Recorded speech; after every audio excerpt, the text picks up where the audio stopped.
Authenticity Transforming Your Workplace Culture acknowledge the traditional custodians of country throughout Australia. We recognise their continuous relationship to the land and pay our respects to elders past, present and emerging. Welcome to Authenticity, which is all about shaping high-performance workplace culture. My name is Simon Tyson, and in my role as CEO of the Real Learning Experience, I've been working with organisations for nearly 30 years, helping them create exceptional workplaces. As a leader, you know the daily effort needed to create a culture that produces great results and in which team members and customers are happy. Those things do not happen by accident. The journey isn't always easy, and that's why this podcast exists. Make sure you subscribe as we share our experiences and strategies to help you transform the workplace culture you have into the workplace culture you want.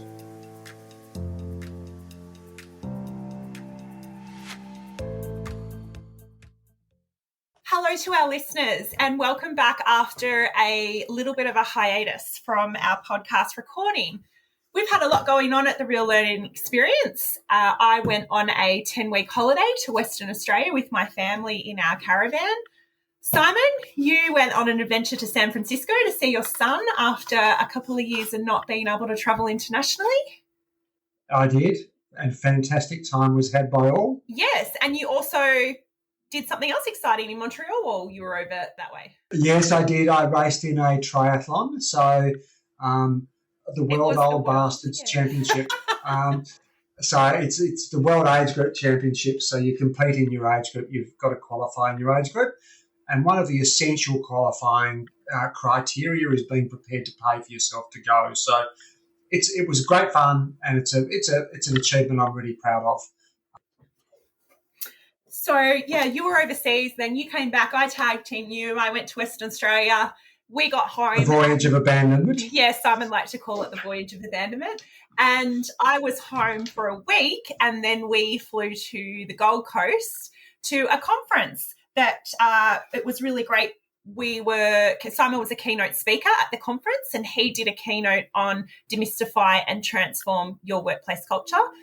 And we also had a booth at the conference, and that enabled us to have a lot of really great discussions with the conference attendees, which is where the idea for this podcast came from.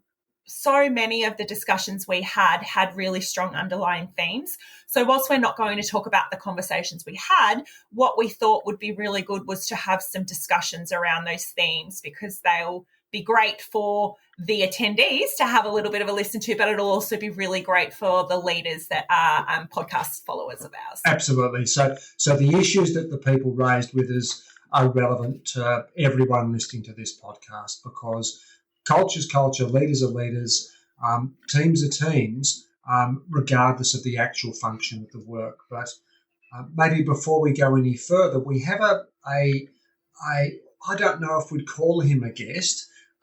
We have a third He's absolutely person a guest. I guess he is a guest, but he is a member of our team. Yes. So we'll welcome him like a guest, but hope to have him on very frequently on our podcasts. Yes. I'll let you introduce David. Did I just introduce him?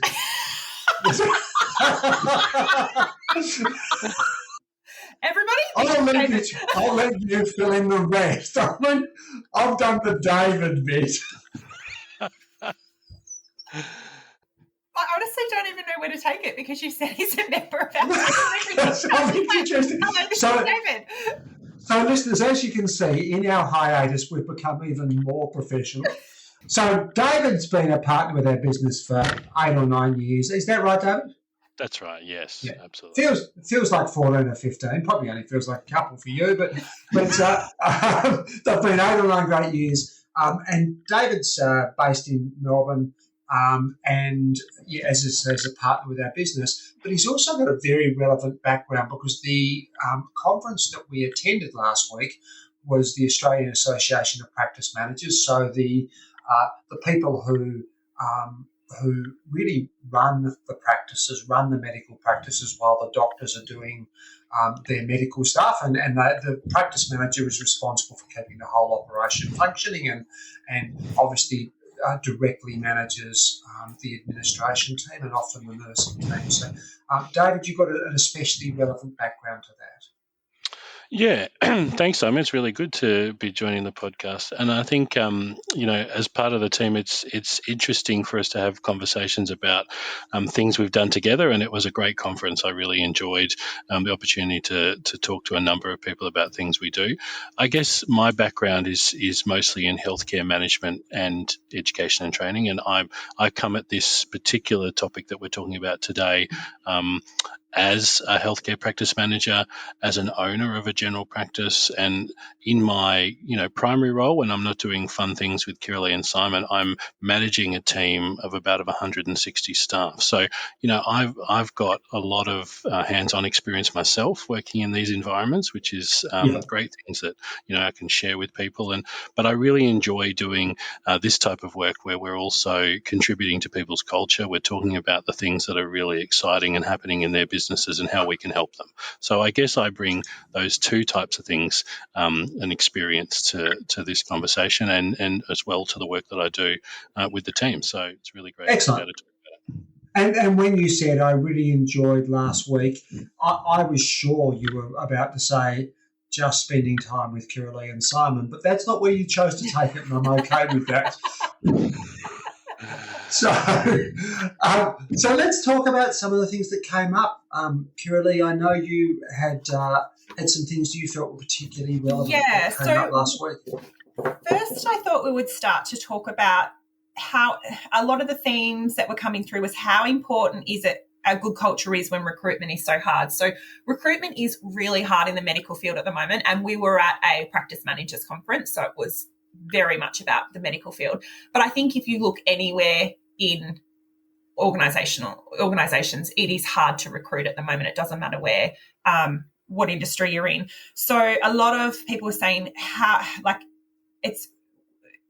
where do we go? Because we know we're struggling with our culture, but we're trying to recruit. We've got a problem in our culture, but we're hesitant to address it because if we address it, we might lose people. And now we're even worse off than what we were to begin with because it's so hard to recruit. And so we speak a lot about calling out behaviour and, holding people accountable to their values. But it's just so hard for organisations to do that when they're already short-staffed. And so another layer that adds into that is people are short-staffed, people are doing a lot more responsibility. So people tend to be overworked, which is a stressful situation. Where do they go? What do they address first? David, could I jump in first? And the reason I say this, and it'll become clear, I'm an idealist. So I live in this lovely ideal world where there are certain principles you use and you don't compromise on them, and everyone lives happily ever after. And I do know that the world's not like that. But I actually think it's really important to start from idealistic and then say, how do I tweak idealistic for the situation, rather than starting from a compromise position or starting from a compromise position and then tweaking. So start with the ideal, know what the ideal is, and then say, how do I apply this? And my idealistic, and this is why I wanted to jump in before David, because I want him to add the reality. My idealistic is that you cannot compromise on the behaviour and performance you will accept simply out of fear of losing someone. Because as soon as you do that, you start to normalise and you start to legitimise poor behaviour and poor performance. And that then becomes a bit cancerous. It becomes a bit of a template that then runs through the rest of the team, or it frustrates the rest of the team. That's the idealistic perspective. But, David, from a reality perspective, you can't provide safe services unless you've got a certain number of people. You can't provide the services a community needs in the case of a medical practice unless you've got a certain number of people. How do you balance those two? Yeah, look, it's really interesting, and I totally agree with what you're saying. You need to stick to what is the ideal culture you want in your practice, your business, whatever organization, and try and not move too far away from that. But there is that idea balance of, what can you do? What are the small things you can do to contribute to that without upsetting what might be a business problem that you might have? So a number of practices and other organizations across multiple sectors are experiencing the same problem where people have got choice now. There's so many positions out there, there's so many jobs on the market. And so decisions people make about their role, is it too hard? Is it just simpler to go to another position because something's come up and, you can start afresh?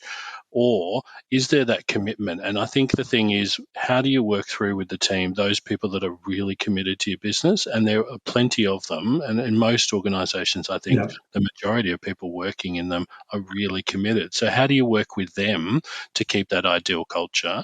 And if there are those things on the sideline, and there's always going to be a few of them, can you work around them a little bit so that you don't compromise the culture? But again, when you're recruiting people, can you demonstrate some of that fantastic culture that's going on? So those people that are really committed to the business, they can be your allies when it comes to recruitment.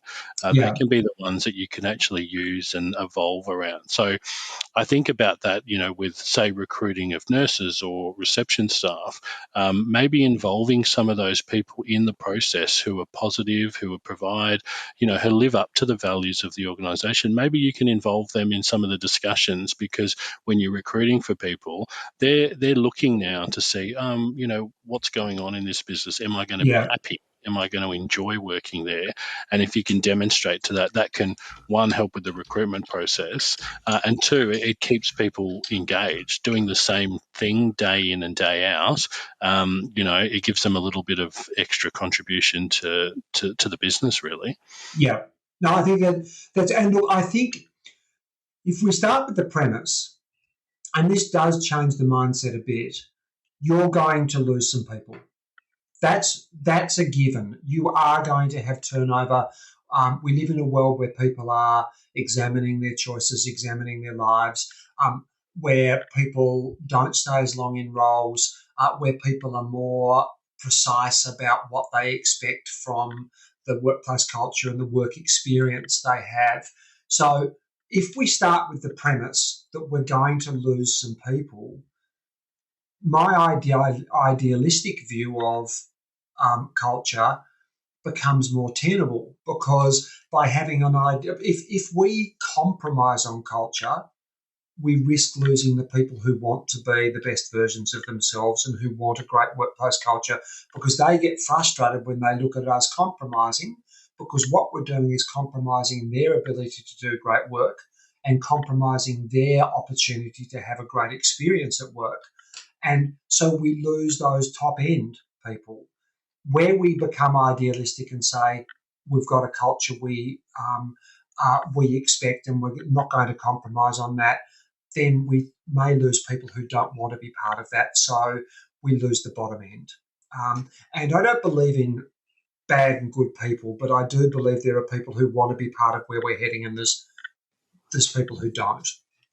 And I think in the current climate, sometimes leaders need to be a little bit brave in that space, because Yes.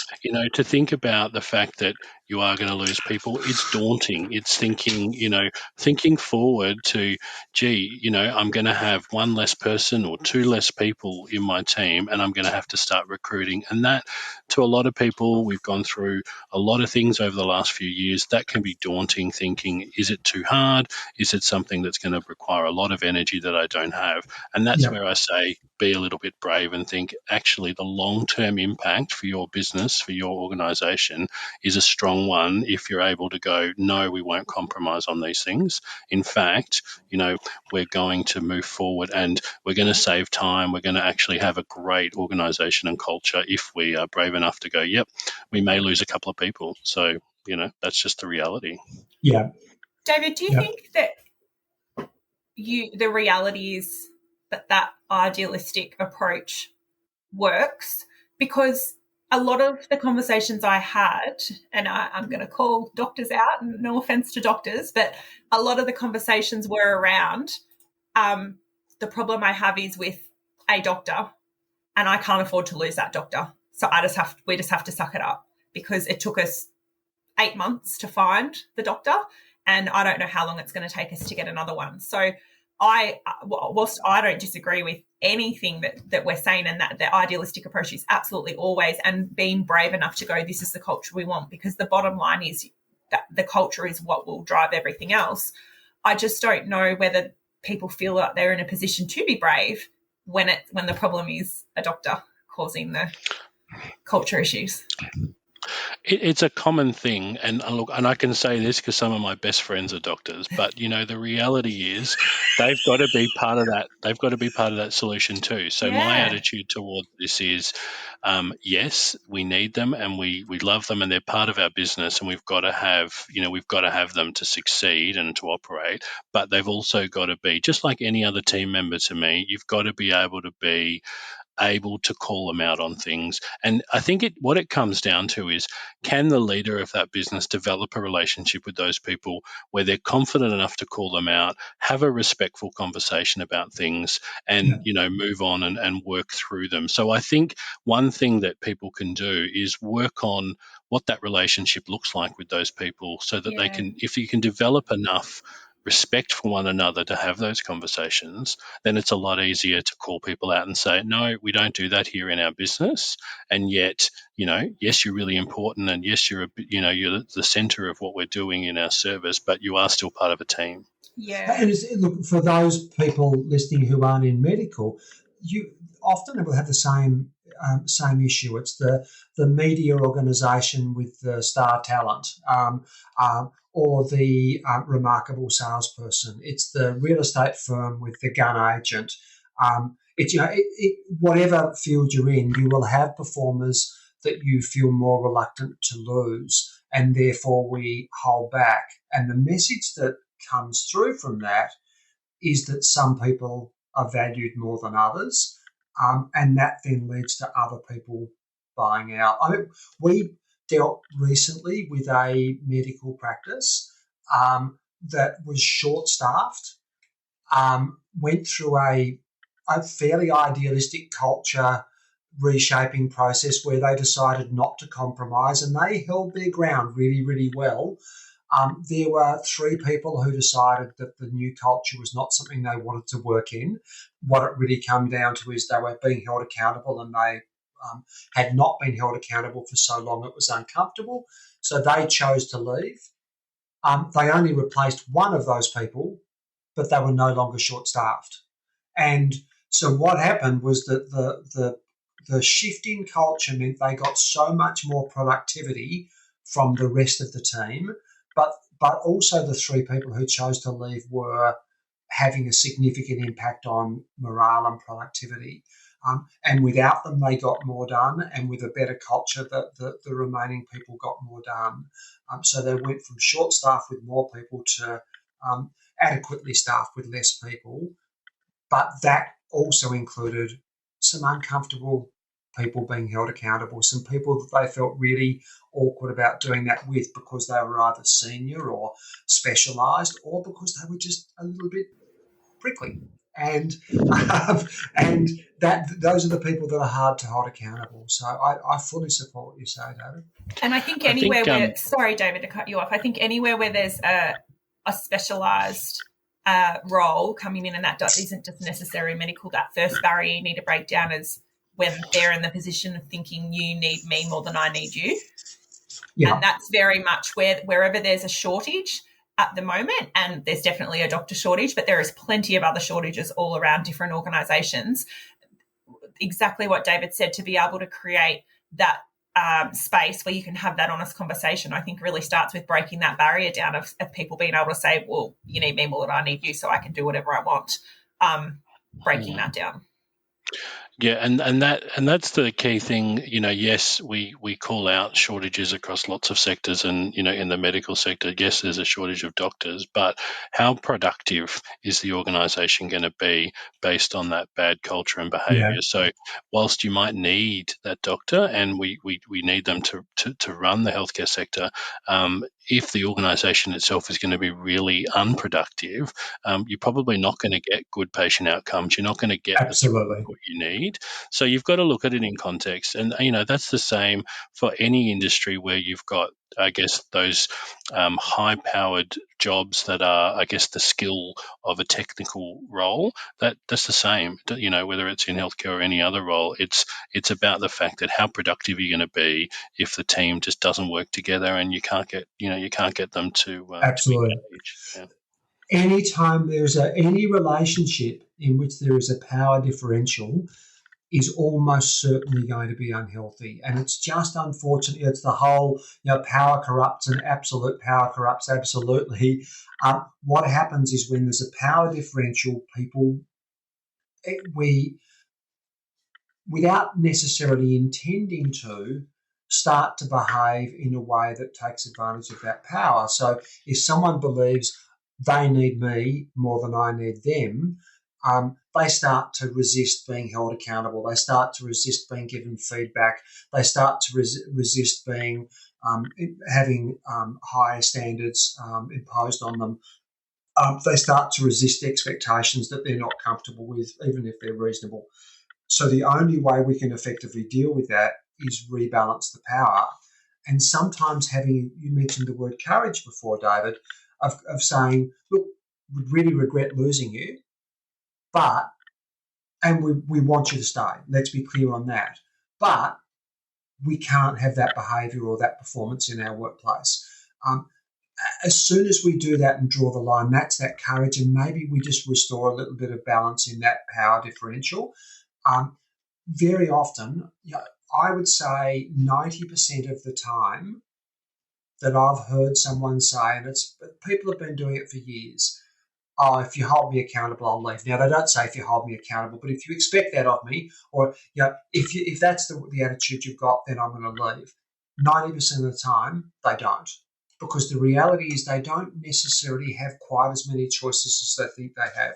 Or those choices are not as convenient for them. They've got to drive an extra half an hour each day round trip, or they won't be paid as well, or they actually realise they're on a really good wicket here, or whatever it might be. But we have to be prepared to challenge that power differential. And as soon as we can challenge that you need me more than I need you, we restore a balance in power. Don't get me wrong, when an employer has all the power and an employee doesn't have any, that's equally as unhealthy. But it really comes down to that differential. So, and a theme of something that I heard quite a bit in discussions that we had during the conference was very much on what you were just talking about before, around not necessarily those people that are in roles of power because of the technical or, because they're the expert in that, but just because they've been part of the team for a long time. So I talked to a few people about the fact that, they've got team members who've been with them 20, 25 years. And so that's another pain point, I think, for someone coming into an organisation who's fresh. I know in the healthcare sector, but I know it's across in other sectors as well, is that there are a lot of new people coming into leadership roles because they've moved from one sector to another, or that, roles have become available. And so the challenge for them coming in is they may have a whole team of people that have been there for 20 years. And so who are you to come in here and try and make me accountable and start talking about this thing? So I'm interested, what are some of the things that you think are I guess, relevant to how to deal with those people? We want change, but we don't want to be the change. That's it. Yeah. Our culture stinks, but don't you ask me to do anything. I want this to get better by you changing everyone around me, and I'm just going to sit here on my little island. So, look, the first thing I would say is the more senior the leadership role, the more you're employed for your leadership skill and ability, not for your knowledge of an industry. I mean, a good leader should be able to come in and know nothing about a sector and be able to draw that expertise and empower the people around them. A good leader will often help those people step up. And because they are the experts, why do we need a leader who's an expert if we've already got experts? We need a leader who's a leader. And I think if someone's be prepared to be quite upfront with their team about that of, hey, I'm not going to tell you how to do this, or I'm not going to talk to you about the technical side of that, because you're the expert at that. What I am going to bring is the way we all work together as a team. And yes, that might involve changing some of those systems, but I want you to be part of that because you're the expert in that area. Don't let what you've done become a blinker or a blind to what we might need to do in the future. The biggest threat with change, and I think as a leader we can use, I'm not talking about threatening people, but we can use this. The biggest threat with change ultimately is not changing, because if we don't change, it's only a matter of time before we hit that crisis moment of we either change radically, which is really uncomfortable, or we have really bad outcomes like job losses and business closures and so on. So the biggest threat is not changing, and as uncomfortable as the constant process of change is, it's the thing that saves us or protects us from ever hitting that point. So it's the thing that keeps us relevant. We had this conversation so many times at the conference. And I think as a leader, a really strong message, the instant when I come into a business, and first thing, don't try and change everything in the first week.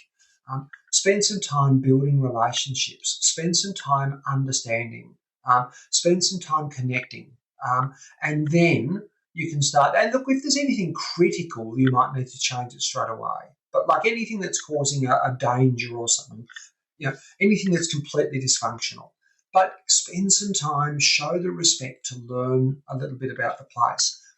Then when you do change, people, or do introduce change, the instant reaction of people is you're delegitimizing everything I've ever done.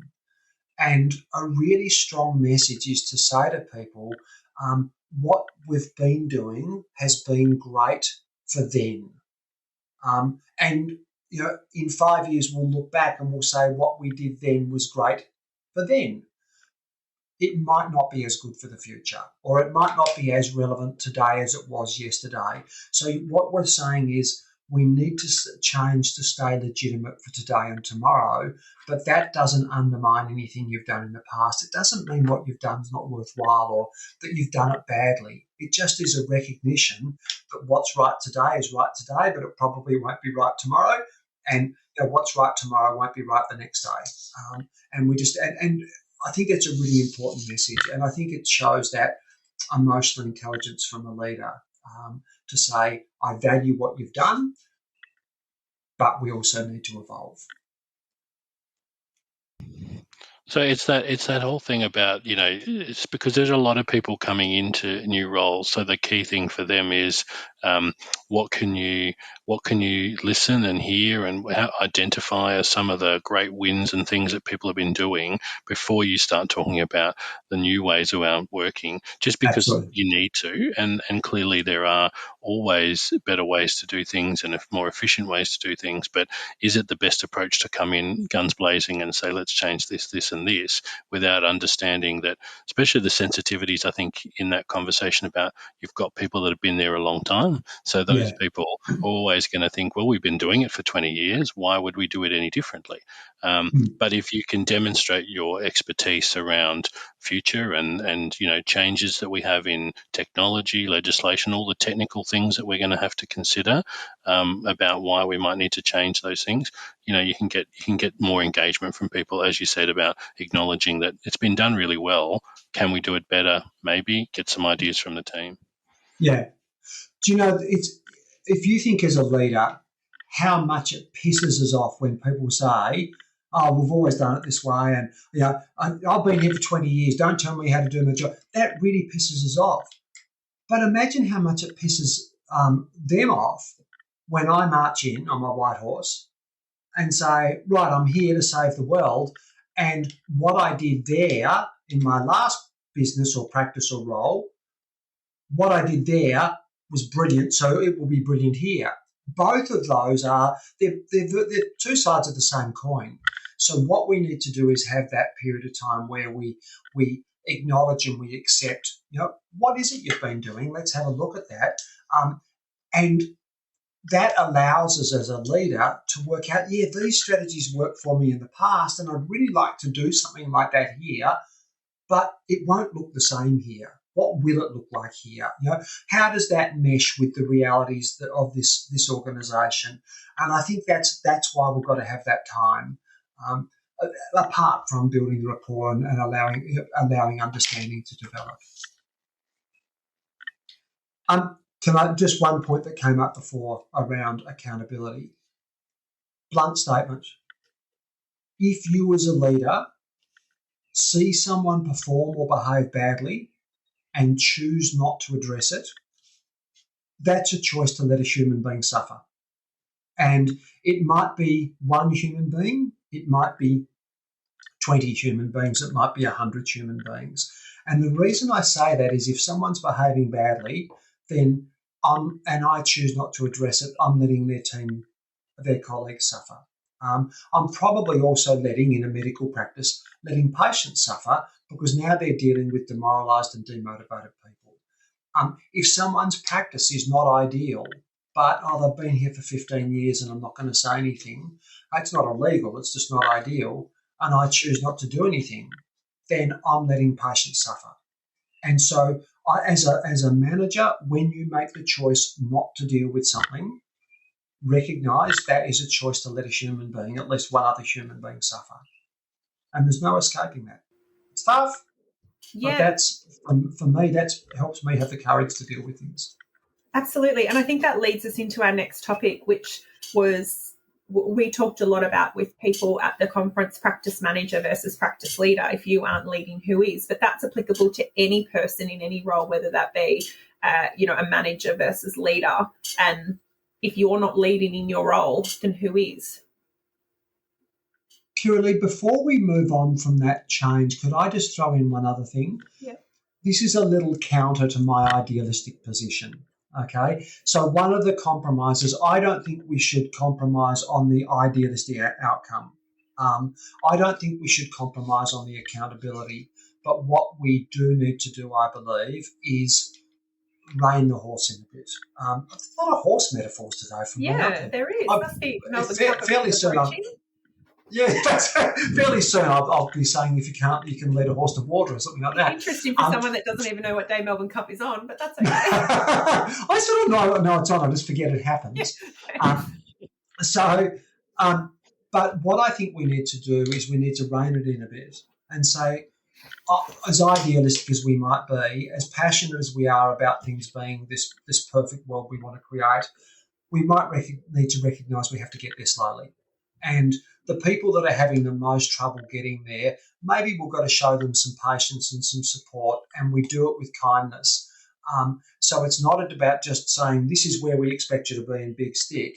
It is about this is where I want us to go, and I'm going to help you get there, and I'm okay if it takes a bit of time, and I don't expect you to be perfect because I'm not perfect, and I'll support you as you get there. So I think it's about the kindness. It's about accepting incremental progress, except when incremental progress is not okay. So again, if there's something that's a legal issue or a safety issue or whatever, we can't have incremental, and providing a lot of support and a lot of encouragement. And what we'll find is that if we can help the people who are having the most trouble progressing, if we can get them started with some incremental stuff and some kindness and support, they'll start to develop some pace. They'll get some more momentum because they'll develop belief in their ability to do this. So I'm sorry to railroad the next topic, but David, did you want to jump in on that?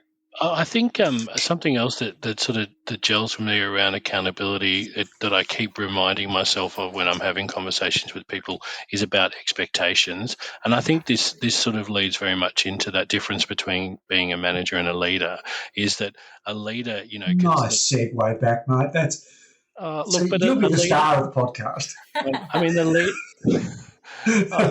first time round. But as a leader, you've got to. I guess that whole difference between your expectations are really clear, and you've got to be able to lead the team and actually follow through on that. And you've got to be able to set that example. You've got to be able to be prepared to get on. Sometimes get your hands dirty and do it yourself if you're expecting other people to do it. And so, you can manage the team. You can have these really clear things set out about this is the way we do things. But I think that really clear difference between being a practice manager and a leader is someone that's prepared to actually get involved, someone that's prepared to, put their hand up and say, this is the way that we're going to get there, and to actually demonstrate and show it. So, for a small business, that might be getting in and doing some of the roles and things that, some of those things that happen in the business, actually doing them hands-on.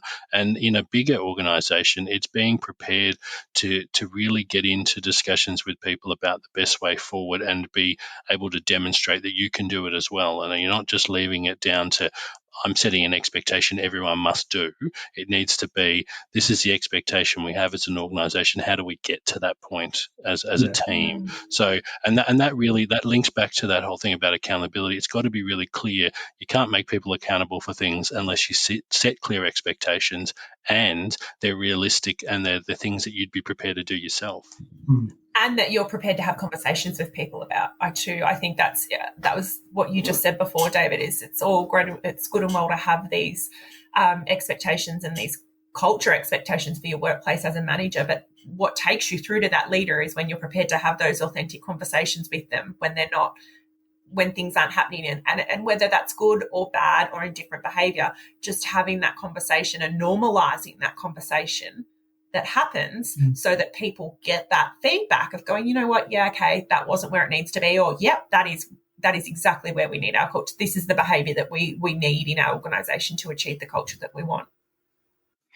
And the thing about being prepared to have those conversations is isn't always just about direct performance management. So it's not always about having a formalized conversation with people to sit down and say, this is our expectations, you're not meeting it. But being able to be on the front foot and have a quick and accountable conversation to go, hey, that's not something that's aligned with our values, or that's not the way we do that here. How can we change that? It doesn't have to be about performance management all the time. That's right. Sometimes it's just about, being a decent human with one another in a room or in a space that you're working in, and say, would you like to see me behave in that way? Probably not. Let's work out a better way of doing it. And the more conversations that we have like that, the more we normalize it, and the less need you need for performance management because I often explain to a lot of people, when people know they're going to get called out, they start to think twice about what they do. And when there's going to be a conversation, and it doesn't have to be a performance manager, but someone's going to go, hey, let's talk about that. Do you think that was in line with our values? Or talk to me about this conversation that we had this morning. I sensed a little bit of negativity, or I sensed a little bit of frustration. When people start to understand, when I don't act the way our organizational values expect us to act, and we're going to have a conversation about it, is that what I want? No. Maybe I'll just, change my behavior a little bit and model the values that we need in the organization. And exactly that, David, it creates a less need for those more serious performance management, because you're having these little authentic conversations along the way, which models for your staff where you want them to be, but also holds them accountable and is giving them ongoing feedback as to where they're at. And for a good leader, the other thing that's really important here is that is a two-way thing. So that really comes down to, how do you normalize your team calling you out if you're not performing in the way in which you would expect? So, it's really creating a way to say, I'll tell you when I don't think you're living our values. Make sure there's a way for them to tell you if the way you're delivering something isn't aligned with the values as well. And we recorded... Make sure there's a way... Sorry, Kirralea, go. No, go. We recorded a podcast. If you see it, say something. And that is very much about that. And Ken Wood spoke to us about the importance in their culture of it being two-way, the feedback up and down, and that they had a meeting one day, and it was one of their admin staff, I think, Simon, as they walked down, and he's the CEO of a national company, walked down and said to him, hey, Ken, can I have a chat to you? He said, yeah. And they said, I just didn't expect that comment from you. Can you talk to me a little bit about where that come from? And he said it wasn't a heated comment. It was literally something he'd said while talking, but he didn't realize the impact that that had had on someone else. But he said, and in that moment, he was mortified that, that he'd offended someone. But he said, but I was also so proud that someone had felt comfortable enough to have that conversation with me. And I was just like, this is such a big move forward for our culture, that they felt comfortable enough to come over. And it was just a simple conversation, and they moved forward from that. But it just showed the strength of the culture of being able to have people, no matter where they sit in the organisation, to be able to say, hey, can we have a chat about this? And for it to be taken in the jest that it's meant, in that we have organisational values and perhaps that wasn't living up to them, so let's have a chat about that. He made it safe. And that's the thing, that I can tell people all I like, that it's safe to have a conversation with me, safe to give me feedback. But if that's not their experience, then they won't do it. So we've got to be really accountable to that. And when we get it wrong, we've got to own it. We've got to publicly and boldly own it and say, I didn't deal with that situation well. So just on that whole practice manager or practice leader topic, medical practices have a fascinating dynamic, but I think it's something that exists in so many organisations, of a potential leadership void. And I often say to practice managers, I think they've got the worst title in the world. They should be called practice leaders, not practice managers, because if they're not leading, who is? And if you think about it, in a medical practice, often they're owned by doctors, by practitioners. So the principals of the business are medical practitioners. And what they value most is coming to work and doing great medicine, doing great clinical work. And they often, and not universally, by the way, because there are some doctors out there that are fantastic leaders, but many of them are more motivated by the clinical side. They're uncomfortable with a lot of the people side, those authentic conversations, etc. Or they don't have time for them, or they don't have focus for them, or they don't have an inclination to them or towards them, or whatever. So if the practice manager isn't leading, then potentially no one's leading. I actually think that exists in a lot of businesses. That, for example, you might be a mid-level manager whose more senior manager is really a manager, a technical expert, but isn't so good as a leader, and you have to provide the leadership that they're not. Now, you can't provide it universally to the organisation, but you can provide it to your team.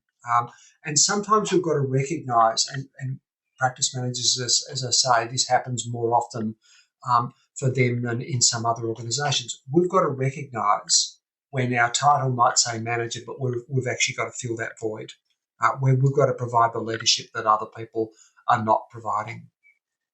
I think the thing about being a good leader in the team, no matter what sector it is, whether it's healthcare or otherwise, is that what you were talking about before, recognising that there are different skills that different people bring to the table. And so how do you bring those things together?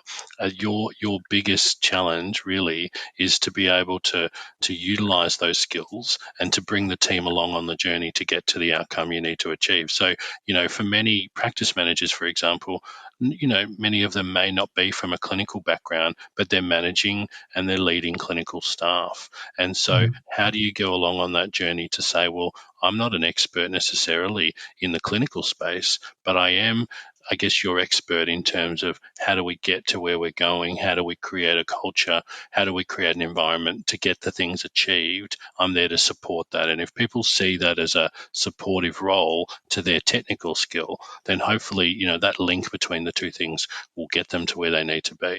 So being able to bring those things together, I think that's a big skill. I mean, yes, troubleshooting and solving problems, that's the management part of the role, but a leader is the person that can bring all those skills together, whether it's nursing, doctors, admin staff, and the same in other sectors as well, the technical roles, bringing them together into one place and being able to get to where you're going. That's the biggest part of being the leader in the business. Yeah, absolutely. We often say to groups that you can only be a manager if someone else decides you can be. Now, obviously, you've got some say because you decide whether you put your hand up and say, I'd like to be one. But ultimately, it's someone's decision that, yes, you can be a manager.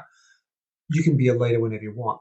So it's a role that you can choose whether you've got a formal role or not. For a practice manager, you can be a manager because someone's appointed you to that. It's your choice then whether you become a leader as well.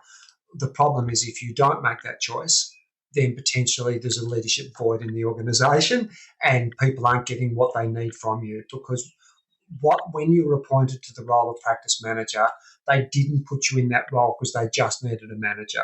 They put you in that role because, yes, they needed someone to keep things organised and on track, but they also put it there because they needed someone to keep people united, accountable, focused, et cetera, all those things that leadership brings. Okay, and the final topic we're going to talk about, and I think, David, you will be able to add a lot of value to this, is how difficult it is bringing everyone back together in a post-COVID world. Given that, particularly in the medical field, even though people weren't working away from each other, it was just swim to the top and take a breath, many days on end.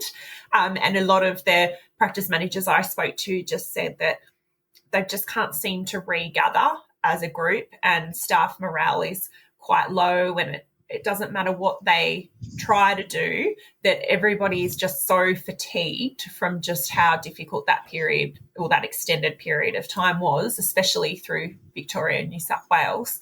And they're just really scratching their head as to what can we do and how do we do it? It's a really tricky one because, people are in such a difficult space post the last few years. We all have seen it, and the healthcare industry has been one that's been hit, enormously, but many other sectors as well. And I think that that conversation that you talk about, I've had that with a lot of people, because the reality is they are tired. They've put in the hours. They haven't had a good break throughout it, because the reality is everyone's felt compelled to stay involved and to deliver during COVID, and even where we are now, which is not completely out of the situation, is that there still is a lot of deferred care, and so therefore the pressure on healthcare hasn't gone away. It hasn't gone back to what was normal. Whether it will go back to normal ever again is an interesting one. But I think the thing I say to a lot of people when I'm talking about this is, how do you identify some of the great things that you did through COVID that could be used in a post-COVID world? And I guess this comes down to some of those things we talked about before around identifying the positive things that people have been doing. So, if you can pull together some of those, even if they're little wins that you had throughout the period where you improved something in your business, if you can highlight those, it does continue to give people a bit of momentum and a bit of, something to look forward to. So again, it's about, yes, we might need to change things in a post-COVID world, but what do we do really well? Like, what are the things that the team, excelled in?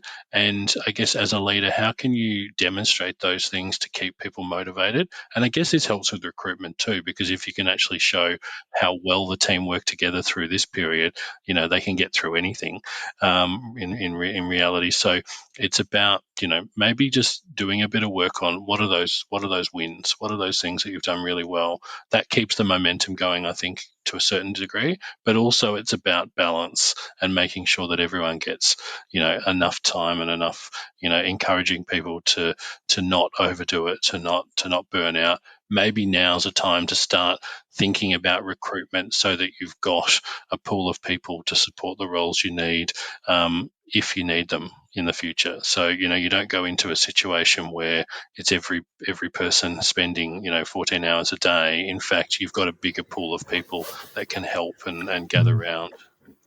And Simon, what would your suggestions be, thinking outside of the medical, because the medical field just had to keep going, they didn't have a choice, for organisations that might be listening where they perhaps had people that worked from home, and some people, a lot of organisations we've found have realised the ability to have people work from home more in a post-COVID world. But the reality is that now people aren't, and we have discussed this in previous episodes, but the reality is now you've got some people work from home, some people in the office. How, for those organisations outside of the medical field, how do you think they can address bringing everyone back in a post-COVID world that perhaps is completely different for them because now they don't have people in an office 5 days a week? Look, because I'm so bad at following instructions, before I talk about that, can I just add to a medical specific one? Yes. But actually, I want to make 3 points, and one of them could apply to medical or other organisations. I really like David's suggestion that recruit before you need it. Now, the reason I say that is if you know turnover is inevitable, what if you are always just recruiting a trickle recruitment level that you could wind up so that when something happens, you're not going to people who are already tired and fatigued and saying, gosh, we need you to work 14 hours a day while we get through the next 6 weeks. What if we were constantly just nurturing a pool of people that could come in? Now, there's a balance there in business realities, isn't there? So you can't be paying additional wages for the sake of it. But is there some sort of margin we could have where we're not running so close to the wire that every time, what's the cost of overburdening people every time there's a crisis versus having a slight buffer? I don't know, but I think it's a business case that every organisation should be doing. If we had 5% margin for error and didn't have to pay overtime, would we actually be spending less money and not fatiguing people who are already fatigued? Could we have a constant low-level recruitment process that just means that whenever we need people, there's a candidate sitting there we could talk to? Even if that means occasionally having someone that we really like but we don't have a position for. Again, I think you've got to do the business case, and I think it could add up. So the second thing I want to add, did you want to jump in there, David? No, I agree. I think that it's about that casual pool and that group of people that, because when it comes down to it, if people are having to work really long days, you've got to think about from the business side of things, is that going to be the most effective? Because you may lose people as a result of overworking. That's exactly right. So that concept of continuing to look for people that can fill voids and can support you when you need it, there may be some cost to that, but probably I think that's outweighed by the fact that you cannot burn out your team. You can't go through that. So, putting aside the fact that there may be some small cost involved, I think it's a really great concept that people should be thinking about. And if you constantly had a small buffer, so that when you lose someone, you're losing your buffer, not losing your essential. And that might then mean you can give people a bit of a break and allow people to back off a bit and recover, because people are tired, and that's sort of general observation. So that goes to the question you actually asked me, Kirralea, which I'll get to, but I just want to make one other point that's health specific. He does this a lot, David. You'll get used to it. I love a good segue. This might relate to other fields, or it does relate to other fields, but something that I think in terms of recognising people in the workplace and how they're going post-COVID, particularly in medical, is we asked people in medical to swim towards the shark. And I think as a leader, we have to remember that. So I'm an open water swimmer. I've never seen a shark when I've been in the water, and I hope that record continues. But, if there was any hint of a shark, we all swim away from it. We get out of the water. If there was any danger of a shark, we would get out of the water. What we did in COVID is we asked people that working in health to swim towards the shark, because we said there's a shark in the water, and everyone else, a lot of other people, then withdrew. We isolated, we stayed at home, we worked purely remotely, all those sorts of things. And we asked people in health to deal with sick people. And because that's what they do. And I know that's their job. But bloody hell, that takes some courage, doesn't it? Particularly when there was so much fear in the early days of COVID. So I think as a leader, if you can recognise that your people swam towards a shark and they did that because it was their job, and I think acknowledging that and having gratitude for that. And look, as a leader, you probably swam towards the bloody shark as well. And, you deserve a pat on the back for that as well. But I think we've got to remember that. And I think if people know how grateful we are for that, there's nothing more exhausting than having gone over and above and no one seems to acknowledge it or no one seems to be grateful for it, because then it just feels like you've had this burden. When people are grateful for it, when you feel like you've done something important, something remarkable, when you feel like you've made a difference, then that's re-energising. So back to your question. And get there eventually, Kirralea. It's a scenic tour, but hopefully it is a scenic tour, not just a long and arduous winding one. But it's an enjoyable one. Let's hope so. So, I think go back to it's the recognition that post-COVID, I think there's two things. There's probably three things that I want to say. One is people are often tired. And so we've got to make allowances for that. We've got to promote self-care. The occasional long weekend makes such a huge difference to someone's well-being. Give them the flexibility to be able to do those things. So really look for ways to help people freshen up. I do think start lifting our eyes. So Personally, I was really pissed off when I was flying recently and I still had to wear a mask. And I wasn't pissed off about having to wear the mask. I was pissed off about the reminder that I was feeling good about life. I'd forgotten COVID, not completely, and then I'd go to the airport and here's this bloody reminder. And the same people I'd be sitting in the terminal with for an hour before the flight, I'm on the flight with them now, we're wearing masks. And I didn't want the reminder. And I do think turn the conversation away a bit from COVID now to what does the future look like? Because I know COVID's still partly in our future, but it's not in our future the way it used to be. So it's just, I actually don't think of it as being in our future. I think of it as an everyday reality now rather than something remarkable we've got to be careful of. The second thing I want to say is around how do we deal with these split workforces, partly working from home and partly not working from home and flexible hours and so on. I love the hybrid models. I think what we've learned, many organisations have learned this before, but most organisations hadn't. We've realised just how effective, how productive, how diligent people can be when they're given the maximum amount of flexibility that's possible within the logistics of their role. And I get there are some roles that have less of that, but give people as much flexibility and freedom as we possibly can and trust them to do their job and have the courage to hold the few percent who don't accountable rather than prevent everyone having that flexibility because of a fear of lack of accountability. Really, if you're not doing it, blunt message for you out there again, leaders, if you're not doing it, it's because you're scared of your inability or unwillingness to hold people accountable. So be prepared to hold those who don't do the right thing accountable, but give everyone else as much flexibility as they can because all the evidence is that people are more productive. I love that hybrid model where they might say, we want you in the office for 3 days a fortnight. And one of them has to be every second Wednesday because we want the team together once a fortnight.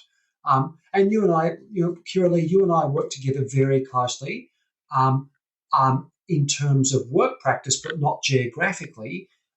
You're in regional New South Wales and I'm in Tasmania, so regional Australia, some people would say, and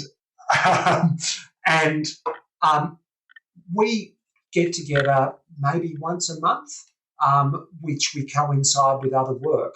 And that's brilliant time where we're really highly productive, but we don't need to be together every day to be effective. So that hybrid model of have everyone together for a day, a fortnight, or whatever. You work out what's right for your organisation, and where people come to the office another day or 2 days a fortnight, and the other 7 days they work from home, and they're flexible with their hours where they can be. They can take the kids to school. They can leave earlier, go to run squad, or but they work the hours or they deliver the outcomes. I'm much more focused on delivering outcomes than working hours. I don't want to measure how long someone's at work for.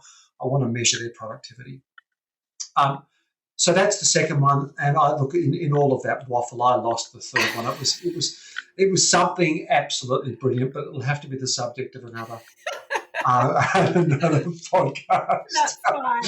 Well, thank you, David, for joining us. I think we've been able to decide that if Simon was to ever meet a shark, we've got someone that could very capable step in and take over. Swim towards the shark. Oh, you want me to swim towards the shark and David will take my seat on the pod? Oh. No, just joking. We don't want you to swim towards the shark. I'm a little confronted, but anyway. We've really enjoyed having you here, David. And we actually, while we were at the conference, we discussed some topics that David will be involved in for episodes coming up. So we look forward to that. Am I invited to those ones, or should I go and seek out possibly. shark? I'll let you know. David and I will let you know. Thank you on that. That's it, yeah. Okay, don't call us.